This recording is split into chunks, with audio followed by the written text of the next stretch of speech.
Esse é um domingo bastante especial para nós, como você já tem ouvido aqui, porque estamos dando início à nova fase da escola bíblica, que é uma oportunidade extraordinária para o seu crescimento espiritual. Então, se você não tem tido ainda o costume de participar de uma das salas da EBD, eu quero desafiar você a fazer isso.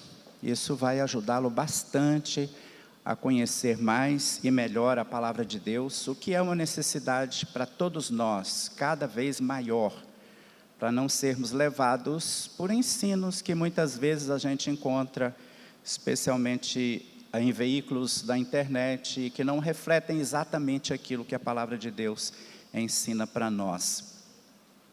Também quero expressar minha alegria pelo retorno da nossa orquestra, que nos abençoa hoje fazendo o seu retorno. Muito bom, graças a Deus por isso. E eu acho que a gente deve sempre louvar a Deus pela vida dos nossos músicos. Esse pessoal que vem aqui e nos lidera na adoração.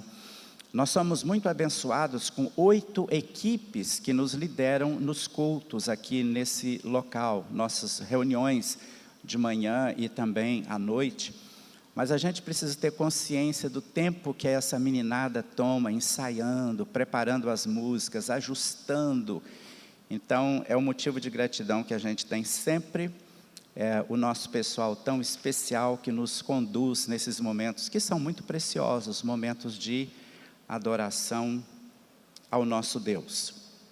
Muito obrigado a você que, não podendo estar nesse auditório, está nos acompanhando através da internet. A gente espera que a mesma bênção que chegue a nós, da parte do Senhor, aqui nesse lugar também chegue até você, onde você está nos acompanhando, está nos assistindo.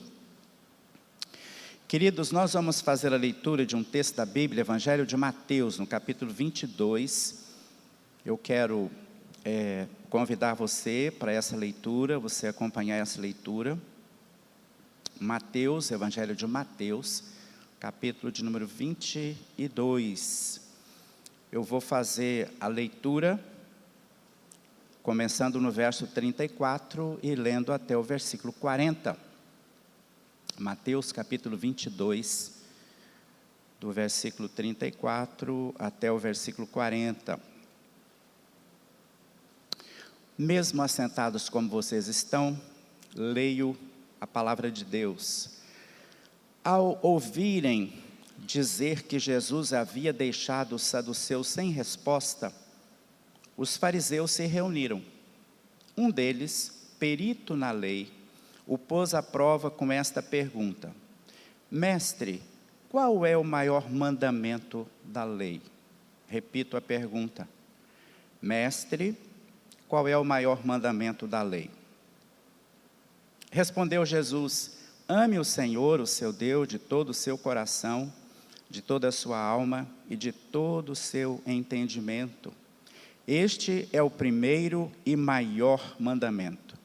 E o segundo é semelhante a ele: ame o seu próximo como a si mesmo. Destes 2 mandamentos dependem toda a lei e os profetas. Ame o Senhor, o seu Deus, de todo o seu coração, de toda a sua alma e de todo o seu entendimento. A religião judaica contava com 613 mandamentos diferentes. Desses 613, 365 eram mandamentos negativos, ou seja, regras dizendo: não faça isso, não faça aquilo, não faça aquilo mais. 248 eram mandamentos positivos, quando se orientava a respeito daquilo que deveria ser feito, daquilo que deveriam ser a atitude das pessoas. Historicamente, segundo a gente pode ler, havia discussões até acirradas entre os mestres judaicos a respeito de qual seria o mais importante desses mandamentos. Veja vocês, pensando nessa gama enorme de diretrizes que eles adotavam na sua religião, havia então esse interesse, essa pergunta atravessada na garganta deles: qual seria o mais importante? O que seria, digamos assim, a regra de ouro da religião judaica? E de acordo com esse texto que a gente tem aqui nas mãos, um dos fariseus, depois de uma reunião, você percebe que é o que diz aqui o texto, ele abordou Jesus exatamente com essa pergunta. Ele queria, sendo que Jesus era um rabi, Jesus era um mestre, ele queria resolver essa questão. E aí ele fez a pergunta que a gente leu e até repetiu: qual é o maior mandamento da lei? O que Jesus faz? Jesus cita a própria lei deles. Deuteronômio capítulo 6, versículo 5, que nós lemos ainda há pouco. Nesse texto de Deuteronômio, capítulo 6, verso 5, nós temos as primeiras palavras daquilo que para o povo judeu eles chamavam de o Shema. O Shema era uma espécie de declaração de fé dos judeus. Era uma espécie de síntese daquilo que eles criam. E é bem interessante a gente ser lembrado nesta manhã que estas palavras que Jesus menciona aqui, o que se relacionava ao Shema, elas deviam ser repetidas por todo judeu 2 vezes por dia. Uma criança, o mais cedo possível, ela deveria aprender de cor essas palavras. E aí é bem interessante a gente observar que Jesus não trouxe nenhuma novidade. Que Jesus tocou exatamente em alguma coisa que era extremamente conhecida por eles. Eles sabiam de cor e salteado, como a gente costuma dizer, essa orientação da palavra de Deus. Ame o Senhor Deus de todo o coração, toda a sua alma e de todo o seu entendimento, é o que aparece aqui. Então Jesus cita essas palavras como sendo a essência, ou aquilo que deveria ser, a essência, a base da religião daquele fariseu que foi questionar Jesus e de todos os judeus. Agora, é interessante que Jesus, depois que ele cita o amor a Deus, ele acrescenta um segundo mandamento. Ele vai dizer assim: o segundo, semelhante a este, é: ame o próximo como a você mesmo. Você leu ainda há pouco com a gente, na leitura que fizemos, de Deuteronômio, que lá em Deuteronômio 6,5 não tem esse segundo. Lá não aparece, pelo menos na sequência. E Jesus faz de propósito esse acréscimo aqui na sua palavra para o fariseu que foi questioná-lo. Jesus, quando a gente olha para o que está aqui em Mateus, ele para na expressão entendimento. Mas na leitura do mesmo texto no Evangelho de Marcos, lá o escritor acrescenta as palavras de Jesus, forças. Então, são 4 as declarações a respeito de como nós devemos amar a Deus, se a gente está olhando não apenas para esse texto, mas também para Marcos e Lucas capítulo 10 também, no verso 27, quando aquele príncipe dos judeus vai perguntar a Jesus sobre a vida eterna, Jesus pergunta: você conhece os mandamentos? E ele cita o amar a Deus, e ele menciona também forças, e não apenas coração, alma e entendimento. A frase que Jesus utiliza aqui, ela é extremamente relevante, naquele contexto e também no nosso, porque ele vai dizer que toda a lei, olha só gente, isso é muito inclusivo, toda a lei, e Jesus está nesse caso, falando sobre o ministério de Moisés. E todo o ensino dos profetas, tudo isso está subordinado ao mandamento de amar a Deus de todo o coração. Ele deixa isso muito, muito claro aqui nessa sua palavra. Os dois mandamentos, amar a Deus, amar o próximo, estão acima de qualquer outra recomendação e mandamento que possa se encontrar. Essa é a palavra de Jesus. Todo o coração, toda a alma, todo o entendimento e, se queremos incluir todas as forças, isso fala sobre a totalidade do nosso ser, é o nosso ser integral. É claro, a gente sabe que quando se usa a palavra coração, está se falando sobre o principal órgão do nosso corpo, onde reside essencialmente a nossa vida. Está falando sobre o ser interior, o centro das nossas decisões e da nossa vontade. Essa é a ideia para coração. A gente vai encontrar muitas vezes na Bíblia declarações que estão muito próximas dessa que Jesus faz aqui.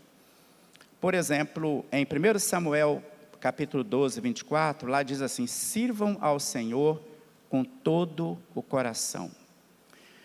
Olhamos para Provérbios 4, 23, que diz assim: guarde bem o seu coração, porque toda a sua vida depende dele. Em Jeremias capítulo 29, 13, diz que nós devemos procurar ao Senhor, e quando fizermos com todo o nosso coração, nós vamos encontrá-lo, se o fizermos de todo o coração. E Joel, capítulo 2, verso 12, diz assim: voltem-se para mim, palavra de Deus, e o façam de todo o coração. Queridos, agora vamos avançar e pensar na época em que nós vivemos, nesses 2 últimos milênios, a época do cristianismo. Com base nessas palavras de Jesus, de Mateus, em que ele se refere ao Deuteronômio, nós precisamos compreender que não existe um cristianismo pela metade. Não há cristão pela metade. Ou nós somos cristãos 100%, ou nós simplesmente não somos cristãos.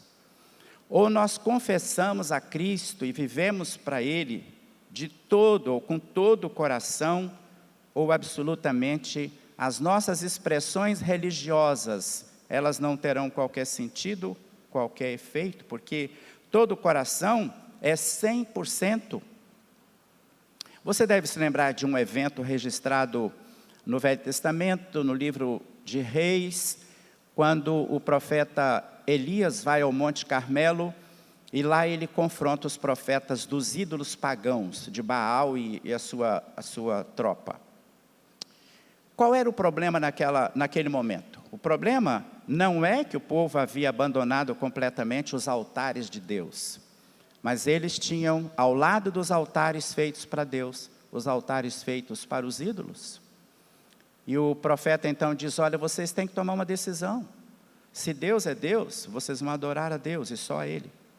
Mas se esses ídolos vocês os têm como deuses, então adorem a eles. O que não dá é para vocês ficarem com o coração dividido, meio a meio. Adoram a Deus e também querem prestar culto a Baal e aos outros ídolos. Então, nós observamos nesta palavra de Jesus a necessidade de uma dedicação integral, completa, todo o coração. E essa é a definição que Jesus faz da religião cristã. Todo o coração, nada menos do que isso. Certa ocasião eu estive numa cidade mineira, aliás muito agradável, visitando a primeira igreja daquela cidade, e eles desejavam que eu fosse ser pastor lá, naquela cidade. Foi um final de semana muito interessante, mas eu compreendi que não era isso que Deus tinha para a minha vida. E eu respondi para eles dizendo: eu não compreendo que isso é o que Deus quer para a minha vida. Então, passaram-se 2 anos, eu acho, e eu encontrei o principal líder daquela igreja numa assembleia da convenção. E quando eu encontrei, eu efusivamente o cumprimentei, disse: como vai o irmão, há quanto tempo não vejo? E disse o seguinte: querido, aquele povo da sua igreja é muito amável, sabe? Eu estive lá e eu deixei lá um pedaço do meu coração. Ele virou e falou assim: pastor, muitos têm deixado um pedaço, falta alguém para deixar o coração inteiro.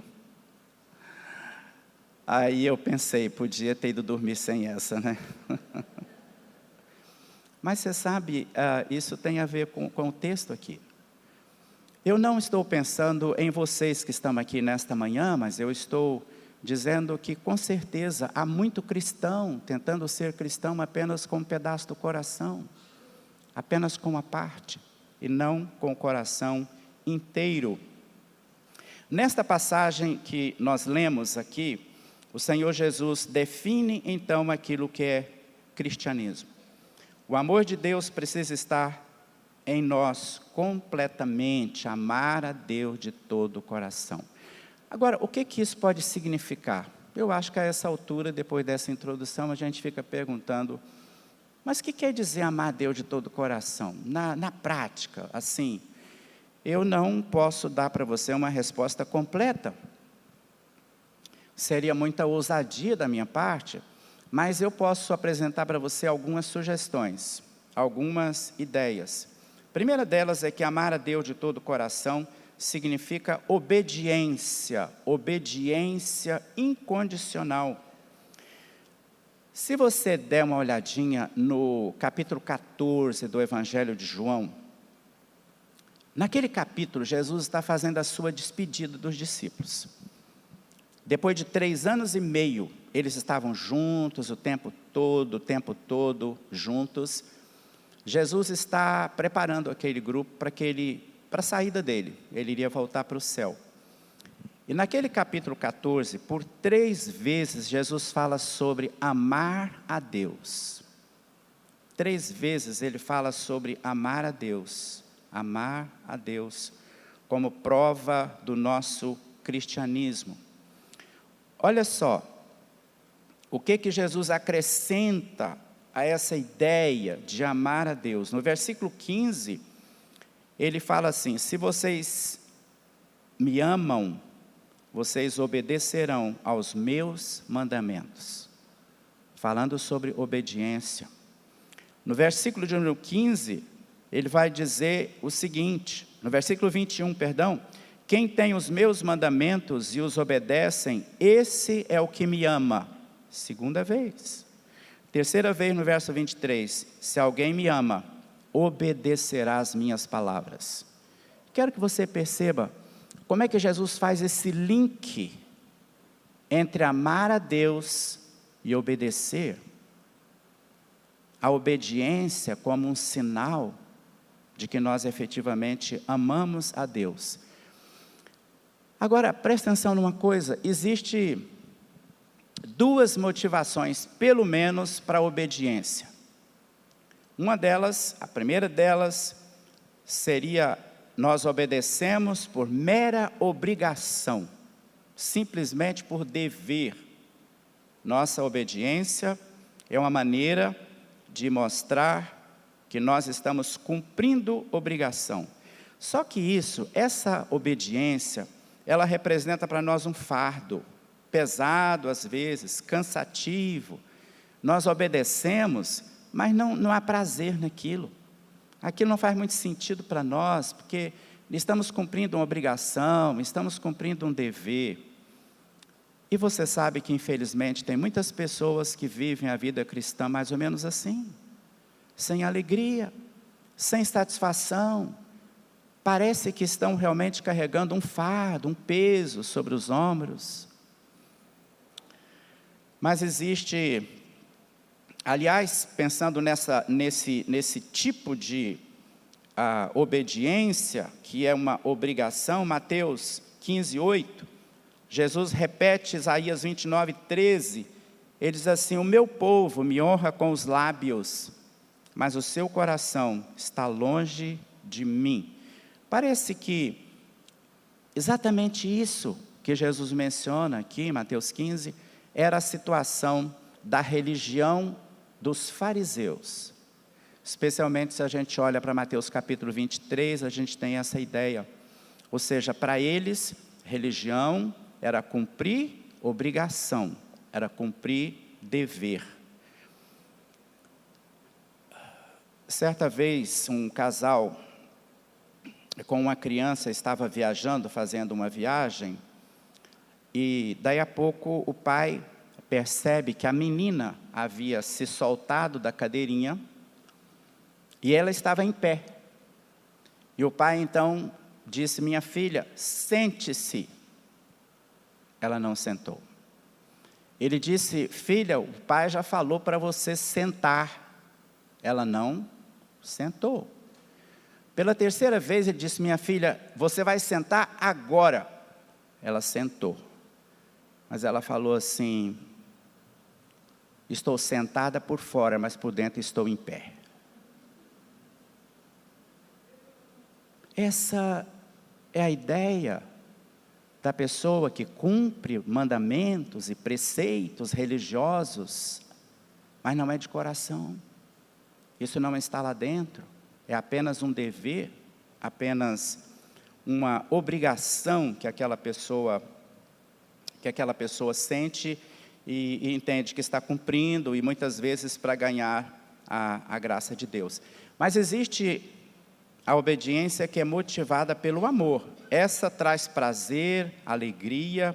E aí eu menciono para você o Salmo de número 119. No verso 16, o escritor diz assim: eu tenho prazer nos teus decretos. Olha que coisa. A gente não é muito de ter prazer em decretos, né? Especialmente aqueles que aumentam impostos e outras coisas.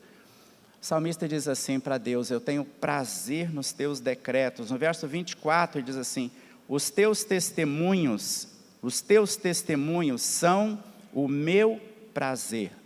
Isso quer dizer, queridos, quando nós amamos a Deus de todo o nosso coração, a obediência não é um fardo. Obedecer a Deus para nós é uma relação de amor.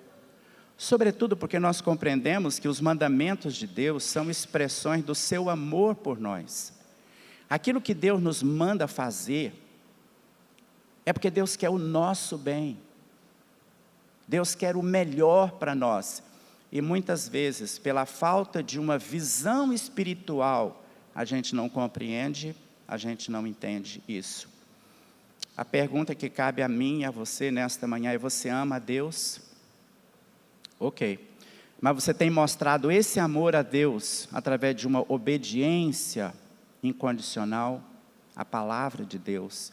Segundo lugar, amar a Deus de todo o coração significa prioridade absoluta.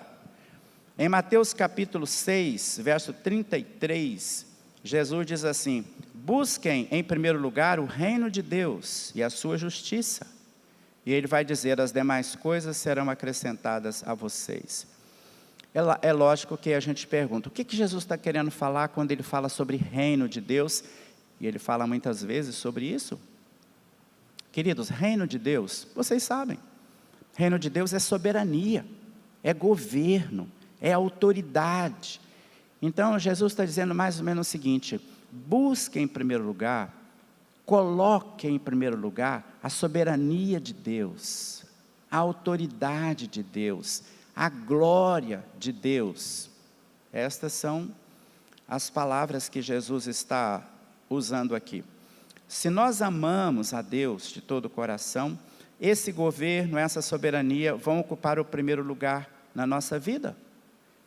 Em outras palavras, por causa desse amor, nós queremos agradar a Deus. E isso, queridos, vai afetar todas as áreas da minha vida e da sua vida. Por quê? Porque é todo o coração, é toda a vida. Isso vai afetar a minha agenda, essa prioridade para o reino de Deus, ou seja, Deus estará em primeiro lugar na minha agenda, na maneira como eu administro o meu tempo. Tantas vezes a gente encontra cristãos que dizem: sabe, eu queria ter uma vida espiritual mais profunda, eu queria ter um relacionamento com Deus mais intenso, mas eu não posso, eu não tenho tempo. Vou dizer uma coisa para você: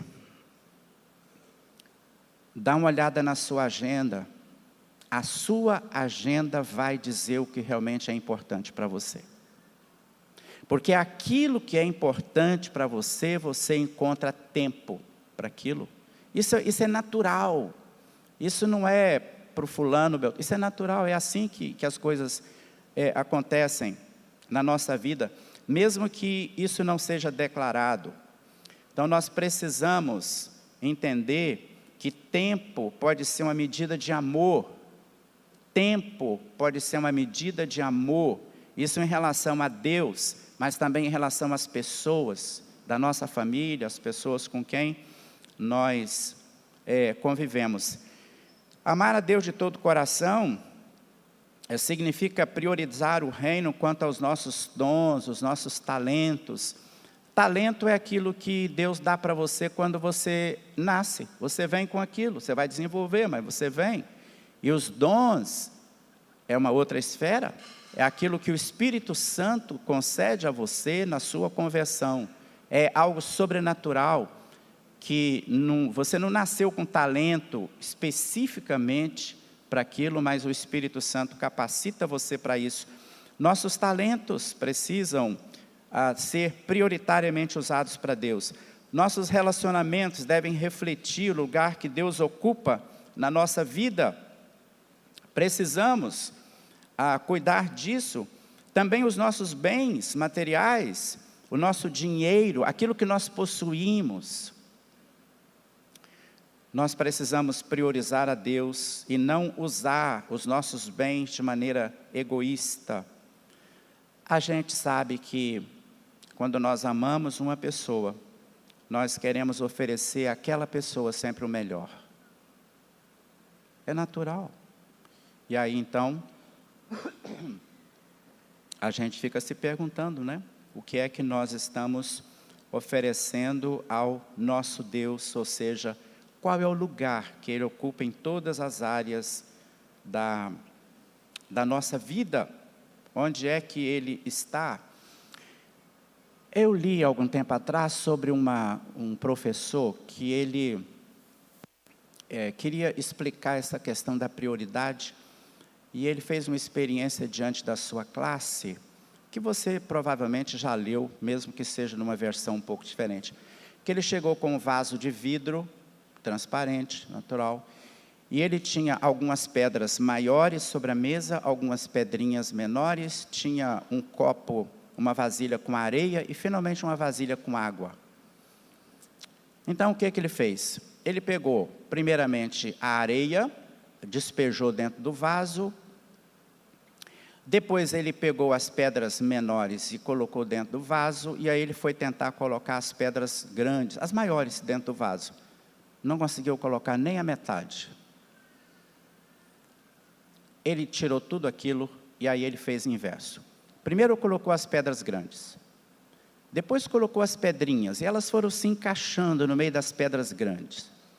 Aí ele despejou a areia. A areia foi se acomodando no meio das pedras pequenas e grandes.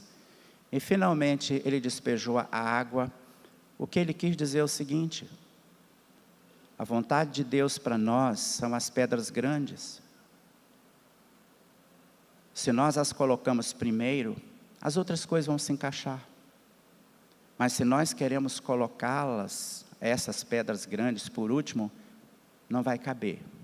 Acho que você já viveu isso em alguns momentos, que eu já vivi muitos momentos, em chegar à conclusão de que isso aqui não vai poder acontecer pela minha falta de priorizar aquilo, me envolver com outras coisas antes. Acho que essa é uma boa lição para nós. O que é que nós estamos colocando em primeiro lugar? E aí o Mateus 6,33 vai dizer: as outras coisas serão acrescentadas, exatamente como a ilustração daquele professor.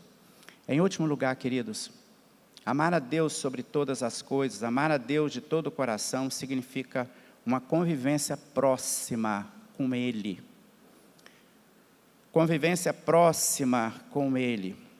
A gente gosta de estar com aquelas pessoas que a gente ama, certo ou errado? Sim, a gente gosta.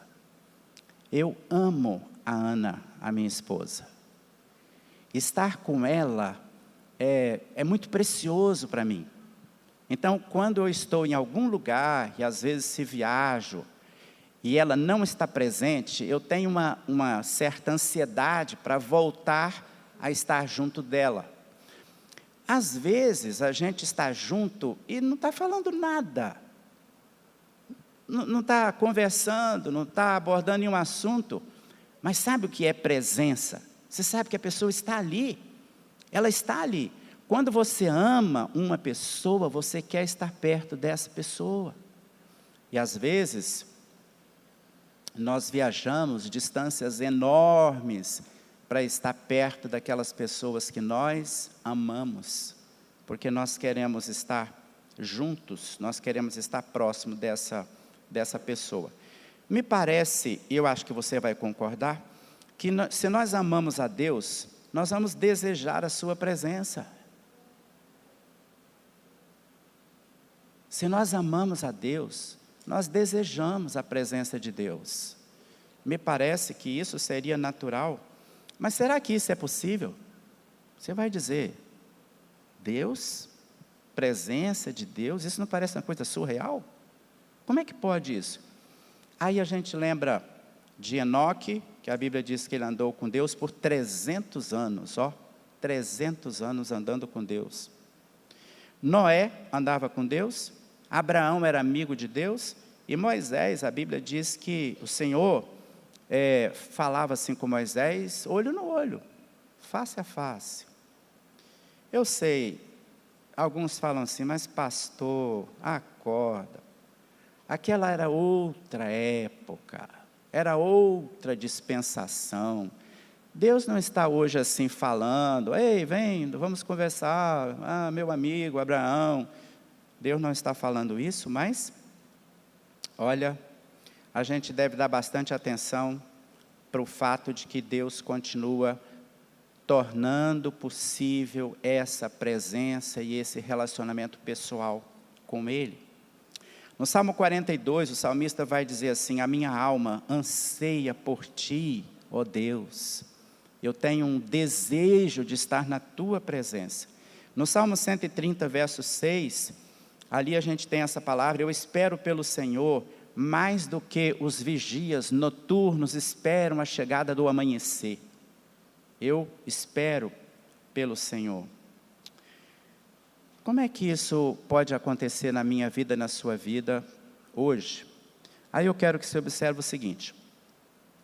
Quando Jesus estava se despedindo, novamente, João 14, verso 16, ele fala assim, eu pedirei ao Pai, e Ele lhes dará outro conselheiro ou consolador. Agora preste atenção, por favor. E Ele estará com vocês para sempre. Gente, quem é o Espírito Santo? É Deus, amém? É Deus, o Espírito Santo é Deus. Enquanto Jesus estava andando na terra, Deus estava se movendo na terra e os discípulos estavam na presença de Deus. E Jesus vai subir e ele diz, o Pai vai mandar o Espírito Santo e ele vai ficar com vocês para sempre, todos os dias. Essa é a verdade da palavra de Jesus, está aqui. O Espírito Santo é Deus. Ele veio no Pentecostes, Atos capítulo 2, daquela maneira grandiosa, mas ele continua aqui. Ele permanece conosco, e Jesus vai dizer que Ele está em nós e está entre nós. O que isso quer dizer, gente? Que aquela presença de Deus que era desfrutada lá por Enoque e Moisés, pode ser desfrutada por nós hoje. Sabe o que falta tantas vezes? É que nós não criamos condições para isso. É que nós às vezes lidamos com Deus como se a gente tivesse, Deus está muito longe, e nós mandamos para Ele os nossos recados, mas essa não é a verdade. Sabe, uma coisa que eu acho legal,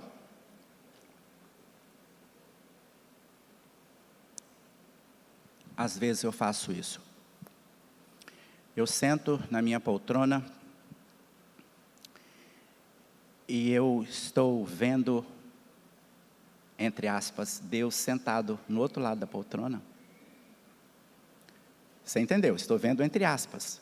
Tem ninguém sentado ali, a poltrona está vazia. Mas eu vejo Deus ali. E eu estou conversando com Ele. Eu estou falando com Ele. Aquela configuração da minha mente é uma realização possível por causa do Espírito Santo.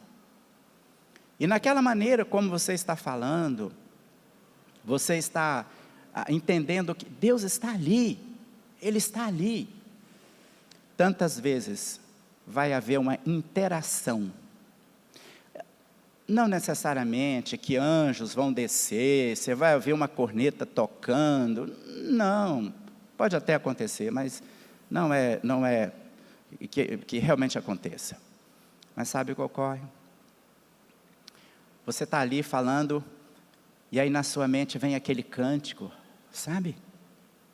Aquele cântico, tem muito tempo que você não ouve, você não canta, e ele vem. Gente, é o Espírito Santo. Ele está dizendo, eu estou aqui. E esta é a música para esse momento em que nós estamos juntos. Estamos partilhando. Outras vezes ele traz à sua mente uma situação bíblica, um texto da Bíblia.